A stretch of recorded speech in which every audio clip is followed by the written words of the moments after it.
হাতে দলীয় প্রতীক, কণ্ঠে দীপ্ত স্লোগান, বিজয় র্যালিতে তারুণ্যের উচ্ছ্বাস।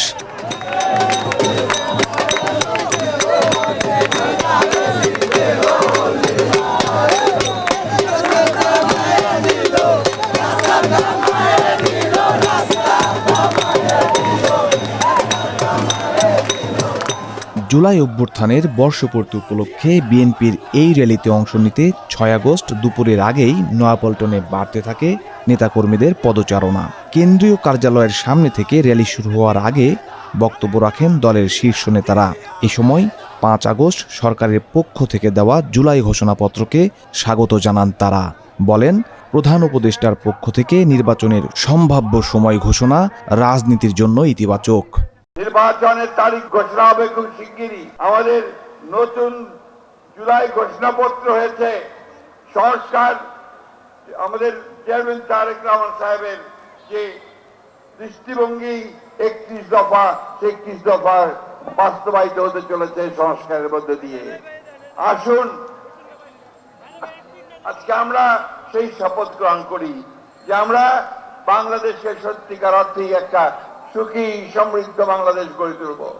স্বাধীনতার ঘোষক শহীদ প্রেসিডেন্ট জিয়া রহমানের যে স্বপ্ন ছিল সমৃদ্ধ বাংলাদেশ, আমাদের দেশনেত্রী বেগম খালেদা জিয়ার যে আপসহীন নেতৃত্বের মধ্য দিয়ে যে গণতন্ত্রকে আমি রক্ষা করেছিলাম, আজকে আমাদের নেতা জনাব তারেক রহমানের নেতৃত্বে আমরা সেই গণতন্ত্রকে উদ্ধার করব।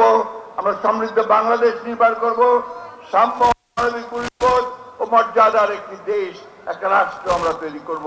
বিশ্বের দরবারে আমরা মাথা উঁচু করে দাঁড়াবো। ৫ তারিখে একটি সঙ্গে দুটি ঘটনা ঘটেছে।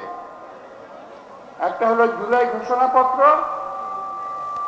আরেকটি হলো নির্বাচনের তারিখ ঘোষণা। দুটোই বিএনপির জন্য, এই দেশবাসীর জন্য অত্যন্ত আনন্দের একটি সংবাদ। অনুষ্ঠানে প্রধান অতিথির বক্তব্য রাখেন বিএনপির ভারপ্রাপ্ত চেয়ারম্যান তারেক রহমান। এ সময় দলমত নির্বিশেষে সবার মধ্যে ঐক্যের আহ্বান জানান তিনি।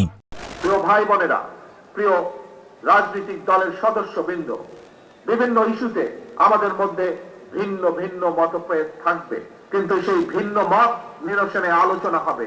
তবে জাতীয় ইস্যুতে গণতন্ত্রের পক্ষের রাজনৈতিক দলগুলোর মধ্যে যাতে মুখ দেখাদেখি বন্ধ না হয়, সেই লক্ষ্যে জাতীয় স্বার্থে সকলকে ঐক্যবদ্ধ থাকা প্রয়োজন।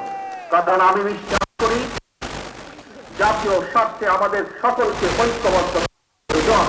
কারণ আমি বিশ্বাস করি ধর্ম, দর্শন, মত যার যার, রাষ্ট্র আমাদের সবার। বিএনপি ক্ষমতায় গেলে দেশ কিভাবে পরিচালিত হবে সে কথাও বলেন বিএনপির ভারপ্রাপ্ত চেয়ারম্যান।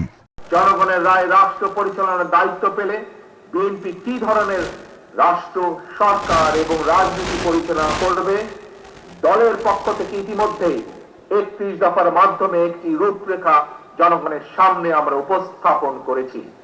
একই সঙ্গে অন্তর্বর্তীকালীন সরকার সহ সরকার সকল গণতান্ত্রিক রাজনৈতিক দলগুলোর সাথে পরামর্শ করে সংস্কার প্রস্তাব চূড়ান্ত করেছে।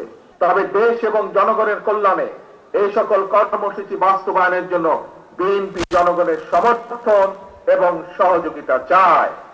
বিজয় র্যালিতে অংশ নেওয়া নেতাকর্মীদের মধ্যেও লক্ষ্য করা গেছে নির্বাচনের আমেজ।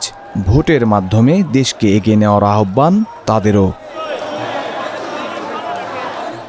নয়াপল্টন থেকে র্যালি শুরু হয়ে রাজধানীর কয়েকটি গুরুত্বপূর্ণ এলাকা প্রদক্ষিণ করে শেষ হয় শাহবাগে। র্যালি শেষে উৎসবের আমেজ নিয়ে ফেরেন বিএনপি নেতাকর্মীরা।